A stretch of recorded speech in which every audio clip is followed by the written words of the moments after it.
Hello everyone, ಎಲ್ಲರೂ ಹೇಗಿದ್ದೀರಾ? ನಾನಂತೂ ತುಂಬ ಚೆನ್ನಾಗಿದ್ದೀನಿ. ನೀವು ಕೂಡ ಎಲ್ಲರೂ ಚೆನ್ನಾಗಿದ್ದೀರಾ ಅಂತ ಅಂದ್ಕೊತೀನಿ. So yes, I am doing after long back vlog because we are busy for some reasons. So ಅದಕ್ಕೋಸ್ಕರನೇ ನಮ್ಮ ಐ ಟಿ ಜಂಜಾಟದಿಂದ ಸ್ವಲ್ಪ ಬ್ರೇಕ್ ತೊಗೊಳ್ಳೋಣ ಅಂದ್ಬಿಟ್ಟು ಸೊ ನಾವು ಹೊರಟಿರೋದು ಇವಾಗ ಸಕಲೇಶಪುರ ಕಡೆ. ಸೊ ಹಸ್ಬೆಂಡ್ ಸಡನ್ ಪ್ಲ್ಯಾನ್ ಮಾಡಿದ್ರು. ಸಡನ್ ಪ್ಲ್ಯಾನೇ ಯಾವಾಗಲೂ ವರ್ಕ್ ಆಗೋದು ಆಫ್ಕೋರ್ಸ್, ಬಿಕಾಸ್ ನಾವು ತುಂಬ ಲಾಂಗ್ ಬ್ಯಾಕಿಂದ ಏನೇನು ಪ್ಲ್ಯಾನ್ ಮಾಡಿದ್ವಿ ಅದು ಯಾವುದೂ ವರ್ಕ್ ಆಗೋಲ್ಲ. ಸೊ ಯಾವಾಗಲೂ ಬ್ರೇಕ್ ಡೌನ್ ಆಗ್ತಾನೇ ಇರುತ್ತೆ. ಸೊ ಹಾಗಾಗಿ ಸಡನ್ ಪ್ಲ್ಯಾನ್ ಮಾಡಿಕೊಂಡು ನಾವು ಹೊರಟಿದ್ದು ಸಕಲೇಶಪುರ ಇರೋವಂಥ ಫಾಲಿಂಗ್ ವಾಟರ್ ರೆಸಾರ್ಟ್ ಅಂತ. ಭಾಳ ಚೆನ್ನಾಗಿದೆ ರೆಸಾರ್ಟ್ ಅಂತೂ. ಸೊ ಇದು ಬೆಂಗಳೂರು ಹೈವೇ ಲೆಫ್ಟ್ ಸೈಡೇ ಬರುತ್ತೆ. ಸೊ ಸಕಲೇಶಪುರದಿಂದ 6 ಕಿಲೋಮೀಟರ್ ದೂರ ಇದೆ. ನೋಡಿ, ಈ ರೀತಿ ನಾವು ಎಂಟ್ರಿ ಆದ ತಕ್ಷಣ ಈ ರೀತಿ ಒಂದು ಮನೆ ಥರ ಚೆನ್ನಾಗಿ ಕ್ರಿಯೇಟ್ ಮಾಡಿದ್ದಾರೆ.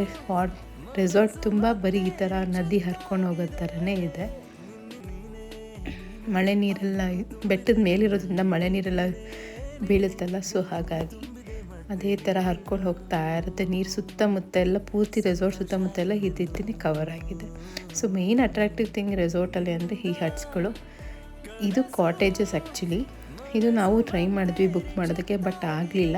ಇದು 6 ಮೆಂಬರ್ಸಿಗೆ ಮಾತ್ರ ಕೊಡೋದು ಅಂತ ಕೂಡ ಮೆನ್ಷನ್ ಆಗಿತ್ತು. ಸೊ ಬಿಕಾಸ್ ವಿ ಆರ್ 2 ಮೆಂಬರ್ಸ್ನು, so that's the reason we selected another rooms.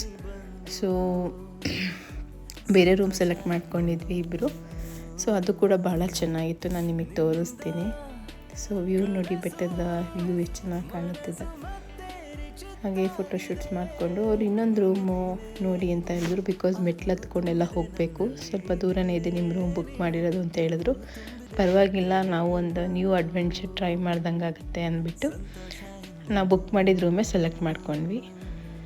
ಬೆಟ್ಟ ಹತ್ತಿ ಹೋಗಬೇಕಿತ್ತು ನಮ್ಮ ರೂಮ್ಗೆ. ಸೊ ನಾವು ಎಂಟ್ರಿ ಆದ ತಕ್ಷಣ ಬುದ್ಧ ಇಲ್ಲೇ ಕೂತಿದ್ದಾರೆ ಶಾಂತವಾಗಿ. ಹಾಗೆ ಹಸ್ಬೆಂಡ್ ಎಲ್ಲ ಕಡೆ ನೋಡ್ತಾ ಇದ್ದಾರೆ ಹೇಗಿದೆ ನೇಚರ್ ಅಂದ್ಬಿಟ್ಟು. ನನಗಂತೂ ಒಳ್ಳೆ ಫೀಲ್ ಕೊಡ್ತಾಯಿತ್ತು. ಭಾಳ ಖುಷಿ ಆಗ್ತಿತ್ತು ಆ ನೇಚರ್ನ ನೋಡಿದಾಗ. ಯಾಕಂದರೆ ಬೆಂಗಳೂರಲ್ಲಿ ಬರೀ ಟ್ರಾಫಿಕ್ಕು, ಆ ಏರ್ ಪೊಲ್ಯೂಷನ್ ನೋಡಿ ಕುಡ್ದು ಹೊಗೆ ಎಲ್ಲ ಕುಡ್ದು ನಿಜವಾಗ್ಲೂ ಲಿಟ್ರಲಿ ಸಾಕಾಗೋಗಿತ್ತು. ಇಲ್ಲಿ ಬಂದರೆ ಫ್ರೆಶ್ ಗಾಳಿ, ಇಟ್ ಫೀಲ್ ಲೈಕ್ ಆಸಮ್ ಅಂತಲೇ ಹೇಳ್ಬೋದು. ಹಾಗೆ ಇಲ್ಲಿ ಬಂದರೆ ನೋಡಿ, ಇದೇ ನಮ್ಮ ರೂಮ್. ಕೆಳಗಡೆ ಇಳಿದು ಹೋಗಬೇಕಿತ್ತು. ನಮ್ಮ ರೂಮ್ ಪಕ್ಕದಲ್ಲೇ ಹರ್ಕೊಂಬರ್ತಿದೆ ಒಂಥರ ಫಾಲ್ಸ್, ಚಿಕ್ಕ ಫಾಲ್ಸ್. ಭಾಳ ಚೆನ್ನಾಗಿತ್ತು. ಸೊ ಹಾಗಾಗಿ ನಮಗೆ ಇದೇ ರೂಮ್ ಇರಲಿ ಅಂದ್ಬಿಟ್ಟು ಇಬ್ಬರು ಫಿಕ್ಸ್ ಆದ್ವಿ. ಬಿಕಾಸ್ ಇದೊಂಥರ ಅಡ್ವೆಂಚರ್ ಟ್ರೈ ಮಾಡೋಣ. ಇಬ್ರಿಗೂ ಅಡ್ವೆಂಚರ್ಸ್ ಮಾಡೋದಂದರೆ ಭಾಳ ಇಷ್ಟ.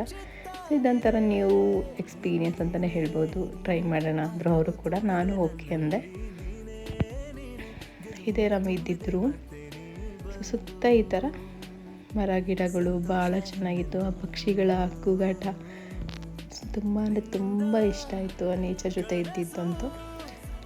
ಸೊ ಟೈಮ್ ಆಯಿತು ಊಟಕ್ಕೆ ಅಂದ್ಬಿಟ್ಟು ಸೊ ಕೆಳಗಡೆ ಇಳ್ಕೊಂಡು ನಮ್ಮ ಮೆಸ್ ಹತ್ರ ಹೋಗಬೇಕಿತ್ತು. ಸೊ ಊಟದ ಟೈಮ್ ಅಲ್ವಾ, ಹಾಗೆ ಅವ್ರು ವೆಯ್ಟ್ ಮಾಡ್ತಾಯಿದ್ರು. ಸೊ ನಾವು ಹೋದ್ವಿ. ತುಂಬ ನೀಟ್ ಆ್ಯಂಡ್ ಕ್ಲೀನಾಗಿ ಮೇಂಟೈನ್ ಮಾಡಿದರು. ವೆಜ್ ಆ್ಯಂಡ್ ನಾನ್ ವೆಜ್ ಎರಡೂ ಕೂಡ ಇರುತ್ತೆ. ಸೊ ಊಟ ಎಲ್ಲ ಆಯಿತು. ಒಂದು ರೌಂಡ್ ಬೀಟ್ ಹಾಕ್ಕೊಬರೋಣ ಅಂದ್ಬಿಟ್ಟು ಸಿಟಿ ಕಡೆ ಹೋಗೋಣ ಅಂದ್ಬಿಟ್ಟು ರೆಡಿ ಆದ್ವಿ. ಹಾಗೆ ವ್ಯೂ ನೋಡ್ಕೊತ ಸ್ವಲ್ಪ ನಿಂತ್ಕೊಂಡ್ವಿ.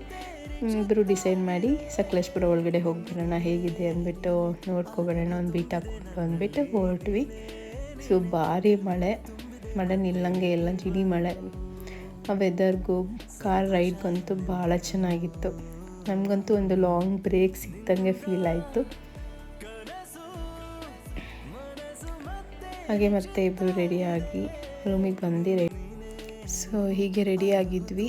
ಸೊ ಹಾಗೆ ಸ್ವಲ್ಪ ಫೋಟೋಶೂಟ್ಸ್ ಮಾಡ್ಕೊಳ್ಳೋಣ, ಇಬ್ಬರು ವೀಡಿಯೋಸ್ ಎಲ್ಲ ಕ್ಯಾಪ್ಚರ್ ಮಾಡ್ಕೊಳ್ಳೋಣ. ಬಿಕಾಸ್ ಈ ಮೂಮೆಂಟ್ಸ್ ಮತ್ತೆ ಸಿಗಲ್ಲ ಅಂದ್ಬಿಟ್ಟು ನನ್ನ ವೀಡಿಯೋಸ್ ಎಲ್ಲ ಅವರೇ ಕ್ಯಾಪ್ಚರ್ ಮಾಡಿಕೊಡೋದು. ಪ್ರತಿಯೊಂದು ಕೂಡ ಭಾಳ ಚೆನ್ನಾಗಿ ಕ್ಯಾಪ್ಚರ್ ಮಾಡ್ತಾರೆ. ಆ್ಯಂಡ್ ದೆನ್ ಇಬ್ಬರು ಫೋಟೋಸ್ ವೀಡಿಯೋಸ್ ಎಲ್ಲ ಈ ರೀತಿ ತಕ್ಕೊಂಡ್ವಿ. ಸೊ ಆ ನೇಚರ್ಗೂ ಅದಕ್ಕಂತೂ ಭಾಳ ಚೆನ್ನಾಗಿತ್ತು. ವೆದರ್ ಅಂತೂ ವಾವ್ ಅಂತಲೇ ಅನಿಸುತ್ತೆ. ಹಾಗೆ ವೀಡಿಯೋಸ್ ತಕ್ಕೊತ ಸೊ ನಾವು ಹೋಗಿದ್ದು ಈಗ ಶಿವಂದು ಫಾಲ್ಸ್ ಇದೆಯಲ್ಲ, ಭಾಳ ಇಷ್ಟ ಆಯಿತು. ಸ್ಟ್ಯಾಚ್ಯೂ ಹತ್ರ ಅದನ್ನೇ ನೋಡ್ತಾ ಕ್ಯಾಪ್ಚರ್ ಮಾಡ್ಕೊತ ನಿಂತಿದ್ವಿ. ಹಾಗೆ ನಮ್ಮ ಅಲ್ಲು ಅರ್ಜುನ್ ಸಾಂಗಿಗೊಂದು ರೀಲ್ಸ್ ಮಾಡೇ ಬಿಡೋಣ ಅಂದ್ಬಿಟ್ಟು ಇಬ್ಬರು ಮಾಡಿದ್ವಿ. ಸೊ ನನಗಿಂತ ಚೆನ್ನಾಗಿ ಅವರೇ ಡ್ಯಾನ್ಸ್ ಸೂಪರಾಗಿ ಮಾಡೋದು. ನಂದೇನೂ ಇಲ್ಲ ಅವ್ರದ್ದೇನೆ. ಹಾಗೆ ಇಲ್ಲಿ ನೋಡಿ ಬಾತುಕೋಳಿಗಳು ಎರಡೇ ಇರೋದು ಇಲ್ಲಿ. ಎಷ್ಟು ಚೆನ್ನಾಗಿದ್ದಾವೆ ಎರಡು ಆಟ ಆಡಿಕೊಂಡು. ಟೀಗೆ ಟೈಮ್ ಆಯಿತು, ಟೀ ಕಾಫಿ ಕೂಡ ಎರಡೂ ಇತ್ತು. ಈವನ್ ಬಜ್ಜಿ ಸ್ನ್ಯಾಕ್ಸ್ಗೆ ಇತ್ತು, ಬಿಸಿ ಬಿಸಿ ಬಜ್ಜಿ ಹಾಕ್ಕೊಡ್ತಾನೆ ಇದ್ದರು. ಹಾಗೆ ಇಲ್ಲಿ ಏನಂದರೆ ಮೆಸ್ ಬಹಳ ಚೆನ್ನಾಗಿ ನೀಟ್ ಆ್ಯಂಡ್ ಹೈಜಿನಿಕ್ ಆಗಿ ಮೇಂಟೈನ್ ಮಾಡಿದರು ಮೆಸ್. ಖುಷಿ ಆಯಿತು. ಹಾಗೆ ನಾವು ಈ ಕಡೆ ಹೋದ್ವಿ, ಹಟ್ಸ್ ಎಲ್ಲ ನೋಡೋಣ ಅಂದ್ಬಿಟ್ಟು. ಪ್ರತಿಯೊಂದು ಹಟ್ಸಲ್ಲೂ ಕೂಡ ಮೆಂಬರ್ಸ್ ಇದ್ದರು. ಸೊ ಎಲ್ಲ ಫ್ರೆಂಡ್ಸ್ ಜೊತೆ ಬಂದಿದ್ದರು. ಸೊ ನಾವು ಕೂಡ ಫೀಲ್ ಮಾಡ್ಕೊಂಡ್ವಿ, ನಾವು ಫ್ರೆಂಡ್ಸ್ ಜೊತೆ ಬರೋಣ, ಈ ರೀತಿ ಟೈಮ್ ಸ್ಪೆಂಡ್ ಮಾಡ್ಬೋದು, ಒಳ್ಳೆಯ ಒಂದು ಮೂಮೆಂಟ್ನ ಎಂಜಾಯ್ ಮಾಡ್ಬೋದು ಅಂತ ಅಂದ್ಕೊಂಡ್ವಿ. ಸೊ ಏನು ಪ್ರಾಬ್ಲಮ್ ಆಗುತ್ತೆ ಅಂದರೆ ಮೇಯ್ನ್ ಥಿಂಗ್, ನಾವು ಫ್ರೀ ಇದ್ದಾಗ ಅವ್ರು ಬ್ಯುಸಿ ಇರ್ತಾರೆ, ಅವ್ರು ಬ್ಯುಸಿ ಇದ್ದಾಗ ನಾವು ಫ್ರೀ ಇರಲ್ಲ. ಸೊ ಇದೇ ಪ್ರಾಬ್ಲಮ್ ಆಗಿ ಅವ್ರ ಫ್ರೆಂಡ್ಸ್ ಆಗಲಿ ಇಲ್ಲ ನನ್ನ ಫ್ರೆಂಡ್ಸ್ ಆಗಲಿ ಬರೀ ಇದೇ ಕತೆ ಆಗಿರೋದು. ಸೊ ಫ್ರೆಂಡ್ಸ್ ಜೊತೆ ಅಂತೂ ಹೋಗೋಕ್ಕೆಲ್ಲೂ ಟೈಮೇ ಆಗ್ತಾನೇ ಇಲ್ಲ. ಸೊ ಹಾಗೆ ಇಬ್ಬರು ಹಿಂಗೆ ಪ್ಲ್ಯಾನ್ ಮಾಡ್ಕೊಂಡು ಬರಬೇಕಷ್ಟೇ ಅಂತಲೇ ಅನಿಸುತ್ತೆ. ಸೊ ನೈಟ್ ಟೈಮ್ ಆಯಿತು. ಸೊ ಫೈರ್ ಕ್ಯಾಂಪ್ ಕೂಡ ಹಾಕ್ಕೊಟ್ಟಿದ್ರು. ಸ್ವಲ್ಪ ಹೊತ್ತಲ್ಲೇ ಟೈಮ್ ಸ್ಪೆಂಡ್ ಮಾಡಿದ್ವಿ. ಹಾಗೆ ಇಬ್ಬರು ಡ್ಯಾನ್ಸ್ ಕೂಡ ಮಾಡಿದ್ವಿ. ವಿಡಿಯೋ ಮಾಡ್ಕೊಳ್ಳೋಕ್ಕೆ ಯಾರೂ ಇರಲಿಲ್ಲ. ಸೊ ಹಾಗಾಗಿ ಇಬ್ಬರು ಫೈರ್ ಕ್ಯಾಂಪ್ ಮುಂದೆ ಡ್ಯಾನ್ಸ್ ಕೂಡ ಮಾಡಿದ್ವಿ, ಚೆನ್ನಾಗಿತ್ತು. ನಿಮ್ಗೆ ಇನ್ನೊಂದು ಗೊತ್ತಾ, ಲೈಫ್ ಯಾವಾಗ ಮೀನಿಂಗ್ಫುಲ್ ಆಗಿರುತ್ತೆ ಅಂದರೆ ಪ್ರತಿಯೊಂದು ಮೂಮೆಂಟ್, ಪ್ರತಿಯೊಂದು ಚಿಕ್ಕ ಚಿಕ್ಕ ಮೂಮೆಂಟು ಕೂಡ ಎಂಜಾಯ್ ಮಾಡಬೇಕು, ಆದಷ್ಟು ಇರೋಕ್ಕೆ ಟ್ರೈ ಮಾಡಬೇಕು. ಹಾಗೆ ಕಹಿಯಾದ ನೆನಪುಗಳನ್ನು ಮರಿತಾ ಹೋಗಬೇಕು. ಆವಾಗಲೇ ಲೈಫ್ ಮೀನಿಂಗ್ಫುಲ್ ಅಂತ ಅನಿಸೋದು. So past is past, just remove from your head, just go head. Thank you all, bye, see you in next vlog.